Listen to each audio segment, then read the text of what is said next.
নমস্কার বন্ধুরা, আমার ব্লগ শবনমস লাইফস্টাইলে সবাইকে স্বাগত জানাই। আশা করি তোমরা সবাই ভালো আছো, আর তোমাদের ভালোবাসায় আমরা অনেক ভালো আছি।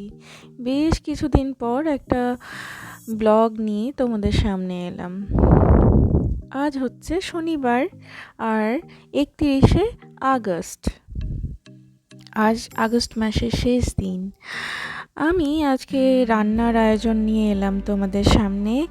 এই যে দেখো, রান্নার জন্যে আলু কেটে নিয়েছি।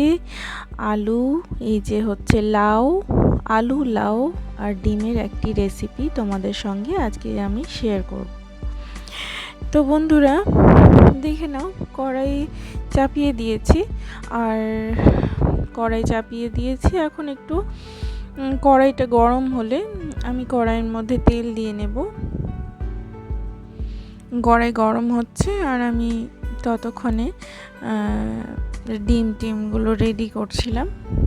এই যে হালকা টু মিডিয়াম ফ্লেম থাকবে, খুব বেশি জোর আঁচ থাকবে না। এই আঁচে আমি কড়াই গরম করে নিচ্ছি।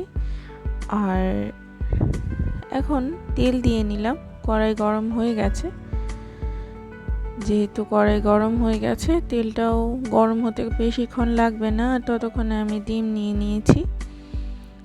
আমাকে করতে হবে এখন ডিমের ভুজিয়া বানাতে হবে এই রেসিপির জন্যে। তো ডিমের ভুজিয়া আমি বানিয়ে নেব।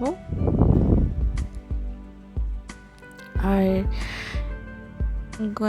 কড়াইতে তেল গরম হচ্ছে, তাই আমি অপেক্ষা করছিলাম। এই যে ডিম ফাটিয়ে নিলাম।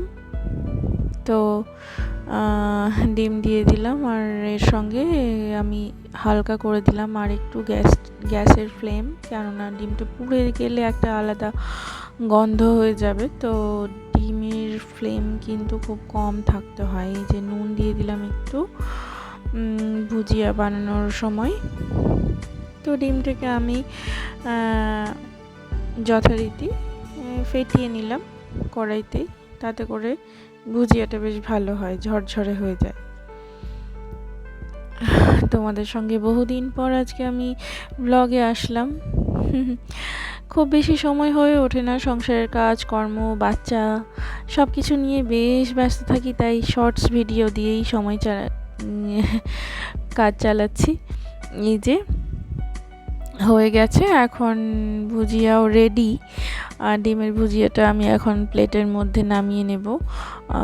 আর ওই কড়াইতেই আমি আবার রান্নার প্রিপারেশন স্টার্ট করব। তো ডিমের ভুজিয়াগুলো বেশ ভালো করে কড়াই থেকে একদম বের করে নিলাম। আর এগুলো আলাদা করে আমি এখন রেখে দেব। আর কড়াই যথারীতি গরম হতে থাকলো হালকা হালকা ভাবে। এখন আমি এই দেখো, সব আয়োজন আমি আগের থেকে করে রেখেছি। এই যে কড়াই গরম হলে তেল দিয়ে তার মধ্যে ফোড়ন দেব হচ্ছে শুকনো লঙ্কা আর হচ্ছে জিরে। যে এইগুলো ফোড়ন দিয়ে বেশ কিছুক্ষণ গরম করব, যতক্ষণে একটা সুন্দর গন্ধ না হয়। এই যে ডিমের ভুজিয়াগুলো আলাদা করে রেখে দিলাম প্লেটে আমি, আলাদা করে সাইডে। এখন আমাদের ফোড়ন গরম হচ্ছে। ফোড়নটা বেশ গরম হয়ে এলে একটা সুন্দর গন্ধ ছাড়বে। আর ততক্ষণে আমি কি করব, আলুগুলো রেডি করে নিচ্ছি। আলু দিয়ে দিলাম ফোড়নের সঙ্গে, বেশ সুন্দর গন্ধ এলে। এখন আলু দিয়ে আমি ফোড়ন দিয়ে একটু নেড়ে নেব হালকা হালকা করে। আর নেড়ে দেওয়ার সঙ্গে সঙ্গে আমি এদিকে রেডি করছি যেগুলো আমার মশলা লাগবে হালকা ফুলকা। এই তরকারিতে বেশি মশলার প্রয়োজন পড়বে না। নুন দিয়ে দিলাম হালকা করে, নুন দিলাম পরিমাণ মতো। আর এদিকে দিয়ে দিলাম হলুদ গুঁড়ো, আমি লঙ্কা গুঁড়োও দিয়ে দেব। লঙ্কা গুঁড়ো দিয়ে দিলাম পরিমাণ মতো। এইবার আমি আলুটাকে বেশ ভালো করে নাড়াচাড়া করব, যাতে করে সমস্ত মশলা তার সুন্দরভাবে গায়ে গায়ে লেগে যায়। ফ্লেম কিন্তু ওভাবেই থাকবে, লো টু মিডিয়াম, খুব বেশি লো করার দরকার নেই। যেহেতু আলুটা এখন সেদ্ধ হবে, তাই লো টু মিডিয়াম ফ্লেম। আর এদিকে আমি পাবদা মাছের ভাজা করছিলাম। পাবদা মাছগুলো সর্ষে দিয়ে রান্না করব আজকে আলাদা করে। পাবদা মাছ সর্ষে দিয়ে খুব ভালো লাগে। এই যে, তো আলুগুলোও দেখো হালকা হালকা বেশ সেদ্ধ হচ্ছে। যতক্ষণ না সেদ্ধ হয় আমি খুব ভালো করে ঢাকা দিয়ে এভাবেই মাঝে মাঝে নেড়ে চেড়ে আবার ঢাকা দেব। এই যে সেদ্ধ হয়ে গেছে আলুগুলো, আর সঙ্গে দিয়ে দিলাম লাউ।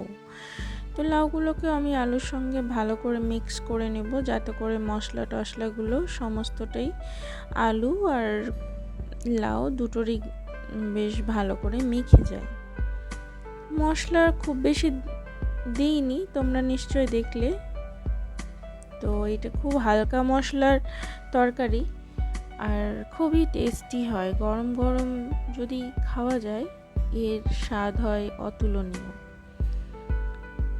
এবার আমরা এর মধ্যে হালকা জল দিয়েছিলাম, আর বেশ সুন্দর করে নেড়ে চেড়ে বেশ লাউ সেদ্ধ হয়ে এলে আমি ডিমটাকেও ভুজিয়াটাকে এর মধ্যে উপর থেকে ছড়িয়ে দিয়ে এবার ভালো করে নাড়াচাড়া করে আমি আবার চাপা ঢাকা দিয়ে বেশ সুন্দর করে নামিয়ে নেব।